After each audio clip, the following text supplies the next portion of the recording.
Hello' ফ্ৰেণ্ডছসকলে MB Assam YouTube চেনেলটিলৈ সকলোকে পুনৰবাৰ স্বাগতম জনাইছোঁ। এইবাৰ অসম পুলিচৰ ABUB কামাণ্ডো ইণ্টাৰভিউত এক্সট্ৰা মাৰ্ক আৰু ৰিজাৰ্ভেশ্যন কি ডকুমেণ্ট থাকিলে ক'ত কিমান পায় সকলোখিনি জনাম। সকলোখিনি জানিবলৈ ভিডিঅ'টো প্ৰথমৰ পৰা শেষলৈকে সম্পূৰ্ণ চাই থাকিব আৰু যিসকলে মোৰ চেনেলত নতুনকৈ আহিছে প্লিজ চেনেলটো ছাবস্ক্ৰাইব কৰি কাষত থকা বেল আইকনটো প্ৰেছ কৰি ৰাখিব মই দিয়া সকলো ধৰণৰ ভিডিঅ' আপডেট পাই থাকিবলৈ। আহক আজি ভিডিঅ'টো আৰম্ভ কৰোঁ। প্ৰথমতে মই জনাম যিসকলে হাই ছেকেণ্ডেৰী পাছ হয় যিসকলে UB কনষ্টেবলত এপ্লাই কৰিছে সেইসকলে এক্সট্ৰা নম্বৰ লাভ কৰিব। এডুকেশ্যন কোৱালিফিকেশ্যন হাই ছেকেণ্ডেৰী পাছ যিসকলৰ পাৰ্চেণ্টেজ 45ৰ পৰা 59.99% হয় তেখেতসকলে 2 নম্বৰ লাভ কৰিব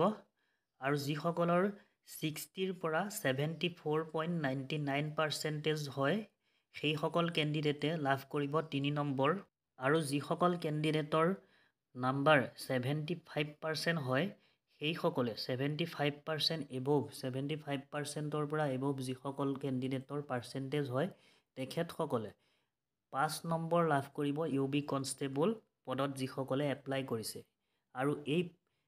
এক্সট্ৰা মাৰ্কসমূহ এইবিধ যিসকল আছে সেইসকলে এই এক্সট্ৰা নম্বৰটো নেপায়। যিসকলে অকল UB কনষ্টেবলত এপ্লাই কৰিছে যিটো লাল টুপি বুলি কোৱা হয় সেই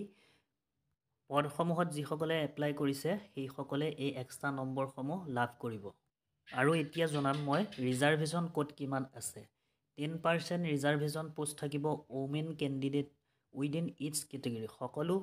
কেটেগৰীৰ general OBC MOBC ST SC সকলো কেণ্ডিডেটৰ কাৰণে মহিলাৰ কাৰণে 10% পোষ্ট ৰিজাৰ্ভেশ্যন থাকিব AB কনষ্টেবল পদত যিসকল মহিলাই এপ্লাই কৰিছে। গতিকে মহিলাসকলৰ কাৰণে এইবাৰ বেছি ভাল খবৰ, এইবাৰ ছোৱালী কেণ্ডিডেটসকলে বেছিকৈ চাকৰি লাভ কৰিব। আৰু 8% ৰিজাৰ্ভেশ্যন পোষ্ট থাকিব মিলিটেৰী এফেক্টেড এৰিয়াৰ কাৰণে 8% পোষ্ট ৰিজাৰ্ভেশ্যন থাকিব আৰু 3% পোষ্ট ৰিজাৰ্ভেশ্যন থাকিব টি চাহ বাগিচাৰ কেণ্ডিডেটসকলৰ কাৰণে আৰু XTA গাৰ্ডেন ট্ৰাইব কমিউনিটি কেণ্ডিডেটৰ কাৰণে 3% পোষ্ট 3% পোষ্ট ৰিজাৰ্ভেশ্যন থাকিব আৰু 2% পোষ্ট NDFB X কেডাৰসকলৰ কাৰণে 2% পোষ্ট ৰিজাৰ্ভেশ্যন থাকিব আৰু 1% পোষ্ট ৰিজাৰ্ভেশ্যন থাকিব হোমগাৰ্ড ভিলেজ ডিফেন্স VDP যিসকলৰ আছে যিসকলে AB পদত এপ্লাই কৰিছে সেই কেণ্ডিডেটসকলৰ কাৰণে ৰিজাৰ্ভেশ্যন থাকিব 1% পোষ্ট হোমগাৰ্ড আৰু ভিলেজ VDP যিসকলৰ আছে যিসকলে AB পদত এপ্লাই কৰিছে সেইসকলে 1% পোষ্ট ৰিজাৰ্ভেশ্যন পাব আৰু 1% পোষ্ট ৰিজাৰ্ভেশ্যন থাকিব AB পদত স্পেচিয়েল SPO সকলৰ যিসকলৰ চাৰ্টিফিকেট আছে আৰু 1% পোষ্ট ৰিজাৰ্ভেশ্যন থাকিব স্পৰ্টছ পাৰ্চন আৰু NCC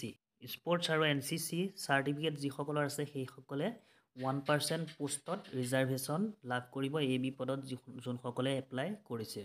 আৰু এক্সট্ৰা মাৰ্ক বুলি কওঁতে মুখ্যমন্ত্ৰী মহোদয় নিৰ্বাচনী প্ৰচাৰ চলাই থাকোঁতে কৈছিল যে যিসকলৰ ঘৰত চৰকাৰী চাকৰি এটাও নাই সেইসকলে এক্সট্ৰা 10 নম্বৰ লাভ কৰিব। সেইফালৰ পৰাও বহুতো কেণ্ডিডেটে 10 নম্বৰ লাভ কৰিব। যিসকলৰ ঘৰত চৰকাৰী চাকৰি এটাও নাই সেইসকলে 10 নম্বৰ লাভ কৰিব। সেইটো এটা বহুতেই ভাল খবৰ। এতিয়া আমি আলোচনা কৰিম UB পদত যিসকলে এপ্লাই কৰিছে সেইসকলৰ ৰিজাৰ্ভেশ্যন ক'ত কিমান থাকিব। UB পদত 30% ৰিজাৰ্ভেশ্যন পোষ্ট থাকিব women candidate within its category. সকলো কাষ্টৰ OBC general MOBC ST SC সকলো পদৰ মহিলাৰ কাৰণে ছোৱালীৰ কাৰণে 30% পোষ্ট ৰিজাৰ্ভেশ্যন থাকিব বুলি ইয়াত লিখা আছে UB কনষ্টেবল পদৰ। আৰু 8% পোষ্ট ৰিজাৰ্ভেশ্যন থাকিব military affected area district military affected এৰিয়াৰ কেণ্ডিডেটসকলৰ কাৰণে 8% পোষ্ট ৰিজাৰ্ভেশ্যন থাকিব UB কেণ্ডিডেটসকলৰ কাৰণে আৰু 3% পোষ্ট ৰিজাৰ্ভেশ্যন থাকিব টি গাৰ্ডেনৰ চাহ বাগিচাৰ কেণ্ডিডেটসকলৰ কাৰণে 3% পোষ্ট ৰিজাৰ্ভেশ্যন থাকিব আৰু UB কেণ্ডিডেট 2% পোষ্ট ৰিজাৰ্ভেশ্যন থাকিব NDFB X কেডাৰসকলৰ কাৰণে 2% পোষ্ট ৰিজাৰ্ভেশ্যন থাকিব আৰু ইয়াৰ পিছত 1% পোষ্ট ৰিজাৰ্ভেশ্যন থাকিব যিসকলৰ হোমগাৰ্ড VDP চাৰ্টিফিকেট আছে UB কেণ্ডিডেটসকলৰ সেইসকলৰ কাৰণে ABতেই হওক UBতেই হওক হোমগাৰ্ড আৰু VDP যিসকলৰ চাৰ্টিফিকেট আছে সেইসকলে 1% পোষ্ট সেইসকলৰ কাৰণে ৰিজাৰ্ভ থাকিব আৰু UB কেণ্ডিডেটৰ 1% পোষ্ট ৰিজাৰ্ভেশ্যন থাকিব স্পেচিয়েল পুলিচ অফিচাৰ SPOৰ যিসকলৰ চাৰ্টিফিকেট আছে সেইসকলে 1% পোষ্ট ৰিজাৰ্ভেশ্যন থাকিব সেইসকল কেণ্ডিডেটৰ কাৰণে আৰু 1% পোষ্ট ৰিজাৰ্ভেশ্যন থাকিব যিসকল NCC স্পৰ্টছ চাৰ্টিফিকেট যিসকলৰ আছে সেইসকলৰ কাৰণেও 1% পোষ্ট ৰিজাৰ্ভেশ্যন থাকিব UB কেণ্ডিডেটসকলৰ কাৰণে গতিকে সকলো কেণ্ডিডেটৰ কাৰণে বহুতো ভাল খবৰ আছে যিসকল UB কেণ্ডিডেট তেখেতসকলে এডুকেশ্যন কোৱালিফিকেশ্যনৰ এক্সট্ৰা মাৰ্ক লাভ কৰিব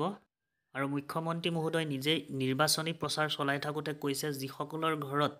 চৰকাৰী চাকৰি এটাও নাই সেইসকল ল'ৰা ছোৱালীয়ে এই অসম পুলিচৰ ইণ্টাৰভিউ বা অসমৰ বিভিন্ন ধৰণৰ পৰীক্ষাত 10% নম্বৰ লাভ কৰিব এক্সট্ৰা সেইটো এটা এক্সট্ৰা মাৰ্ক এইবাৰ লাভ কৰিব এটা বহুত ভাল নিযুক্তি হ'বলৈ গৈ আছে অসম চৰকাৰৰ গতিকে আৰু 30% পোষ্ট ৰিজাৰ্ভেশ্যন থাকিব ওমেন কেণ্ডিডেটসকলৰ কাৰণে সকলো category OBC MOBC general SC ST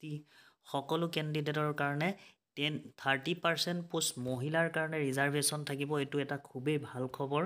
গতিকে আগত যিমানসকল ছোৱালীয়ে চাকৰি পাইছিলে এইবাৰ যদি ভালদৰে প্ৰেক্টিছ কৰি ভালদৰে ছোৱালীসকলে প্ৰিপেৰেশ্যন কৰি ভালদৰে ইণ্টাৰভিউ দিয়ে আগতকৈ বহুগুণে ছোৱালী এইবাৰ ল'ৰাতকৈ ছোৱালীয়ে এইবাৰ চাকৰি বেছি লাভ কৰিব কাৰণ 30% পোষ্ট UB কনষ্টেবল পদত 30% পোষ্ট মহিলাৰ ছোৱালীৰ কাৰণে সংৰক্ষিত থাকিব সেইকাৰণে বহুতো ছোৱালীয়ে এইবাৰ চাকৰি আগত যিমান শতাংশ ছোৱালীয়ে চাকৰি পাইছিল তাতকৈ বেছি ছোৱালীয়ে এইবাৰ চাকৰি লাভ কৰিব আৰু যিসকলে UB কনষ্টেবলত এপ্লাই কৰিব পৰা নাই AB কনষ্টেবল পদত যিসকল ছোৱালীয়ে এপ্লাই কৰিছে সেই তাত 10% AB কনষ্টেবল পদত 10% ৰিজাৰ্ভেশ্যন লাভ কৰিব তাতো এটা ভাল খবৰ আছে AB কনষ্টেবলত কৰিলে 10% পোষ্ট ৰিজাৰ্ভেশ্যন পাব আৰু যদি UB কনষ্টেবলত যিসকলে কৰিছে ইয়াত 30% পোষ্ট সংৰক্ষিত থাকিব ছোৱালীসকলৰ কাৰণে গতিকে যিসকল ছোৱালীৰ ঘৰত চৰকাৰী চাকৰি নাই মুখ্যমন্ত্ৰী মহোদয় কোৱা নিচিনা 10 নম্বৰ এক্সট্ৰা লাভ কৰিব যিসকল ছোৱালীৰ কেণ্ডিডেটৰ ঘৰত চৰকাৰী চাকৰি নাই ল'ৰা ছোৱালী সকলোৱে এই নম্বৰটো লাভ কৰিব গতিকে এইবাৰ অসম চৰকাৰে বহুতো সুবিধা দিছে কেণ্ডিডেটসকলক ভালদৰে প্ৰিপেৰেশ্যন কৰিব লাগে চাকৰি ল'ব লাগে আগতে ইমানবোৰ সুবিধা দিয়া নাছিলে চৰকাৰে এইবাৰ বহুতো সুবিধা দিছে য'ত 1% পোষ্ট VDP এখন চাৰ্টিফিকেট থাকিলে পোৱা যায় এইবাৰ ডাইৰেক্ট ছোৱালীসকলক দিছে যে 30% পোষ্ট ওমেন কেণ্ডিডেটৰ কাৰণে UB কনষ্টেবলত যিসকলে এপ্লাই কৰিছে তেখেতসকলৰ কাৰণে 30% পোষ্ট এক্সট্ৰা কৰি দিছে ৰিজাৰ্ভেশ্যন দিছে আৰু 10% AB কেণ্ডিডেট যিসকল ছোৱালী আছে তেখেতসকলে 10% এক্সট্ৰা ৰিজাৰ্ভেশ্যন পাব ছোৱালী কেণ্ডিডেটসকলে গতিকে সকলো পদত সকলো ল'ৰা ছোৱালীয়ে ভালদৰে প্ৰিপেৰেশ্যন কৰক লং জাম্প ৰানিঙৰ লগতে ৰিটেনৰ কাৰণে ভালদৰে প্ৰিপেৰেশ্যন কৰক তেতিয়াহে এই চাকৰি লাভ কৰিবলৈ সক্ষম হ'ব এইবাৰ অলপ যদি ভালদৰে কষ্ট কৰে চাকৰি ল'ব পাৰিব সকলো কেণ্ডিডেটসকলে গতিকে সকলো কেণ্ডিডেটে ভালদৰে যিসকলে প্ৰিপেৰেশ্যন কৰা নাই ভালদৰে প্ৰিপেৰেশ্যন আৰম্ভ কৰক জুন এতিয়া মে' মাহ চলি আছে যিহেতু জুন মাহৰ ইলেকশ্যনৰ ৰিজাল্ট দিয়াৰ পিছতে হয়তো অসম পুলিচৰ এডমিট কাৰ্ড মুকলি হ'ব এডমিট কাৰ্ড মুকলি হোৱাৰ লগে লগে আৰু কিছুদিন হাতত বেছি দিন সময় নাপাব জুলাইত যিহেতু ইণ্টাৰভিউ হ'ব বুলি মুখ্যমন্ত্ৰী মহোদয় নিৰ্বাচনী প্ৰচাৰ হৈ থাকোঁতে প্ৰত্যেকখন মিটিঙতে তেওঁ ঘোষণা কৰিছে যে জুলাইত অসম পুলিচৰ ইণ্টাৰভিউ হ'ব বুলি গতিকে ফ্ৰেণ্ডছসকল আজিৰ ভিডিঅ'ত মোৰ ইমানেই আছিলে ক'বলগীয়া যদিহে ভিডিঅ'টো চাই ভাল লাগিলে প্লিজ লাইক কমেণ্ট শ্বেয়াৰ কৰিব আৰু যিসকলে মোৰ চেনেলটোত নতুনকৈ আহিছে প্লিজ চেনেলটো ছাবস্ক্ৰাইব কৰি কাষত থকা বেল আইকনটো প্ৰেছ কৰি ৰাখিব মই দিয়া সকলো ধৰণৰ ভিডিঅ' আপডেটসমূহ পাই থাকিবলৈ ধন্যবাদ